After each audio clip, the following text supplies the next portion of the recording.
Mga lumad naman sa South Central Mindanao, suportado ang nakatakdang paglagda sa Comprehensive Agreement on the Bangsamoro. Naritong report ni Norman Gayo ng PTV Davao. Hiniling ng mga lumad sa South Central Mindanao na isama ang kanilang kalagayan at bitiin sa pagbuo ng basic law na magpapatakbo sa Bangsamoro sa hinaharap. Sinabi ni Alim Bandara na isang leader ng katutubong Tedoray na suportado nila ang pagkakaroon ng pangmatagalang pangkapayapaan sa Mindanao. Aniya, kailangan lamang liwanagin sa batas ang kapakanan ng mga lumad lalo na sa usapin tulad ng ancestral domain, tribal self-governance, sariling pagkakakilanlan ng kanilang identity at maging ang kanilang mga karapatang lumad.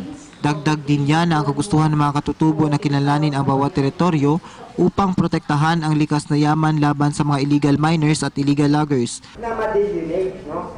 Sapagkat kung ma-delineate sa amin, maawal yung cutting, ang implikasyon nito is hindi maisanla at lalong hindi po pwedeng papasukin lang ng mga loggers, miners at iba pa para sirain, no, yung aming kabulukan, yung kalikasan sa pangkabuuan. Ayon din kay tribal leader Dato Timuay Santos Unsad, hangadilang isulong ang kanilang mga sariling damdamin tungo sa kapayapaan ng ating bansa at madama ang respeto ng bawat tao alinsunod sa kanilang tribo.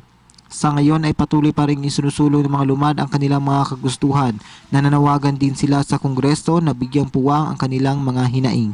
Na kaming mga katutubong Tedoray, Lambayan at Dulangan Manobo sa core area ng Propos Bangsamoro Political Entity ay buong pusong sumusuporta sa usapang pangkapayapaan sa pagitan ng GK sa MILF, lalong-lalo na sa Framework Agreement on Bangsamoro at mga annexes nito at ang Comprehensive Agreement on Bangsamoro na maaaring mapirmahan ng GPH sa lalong madaling panahon para sa kalutasan ng makasaysayang problema ng Mindanao. Para sa Telebisyon ng Bayan, Norman Gayo, Philippine Information Agency, Davao Region.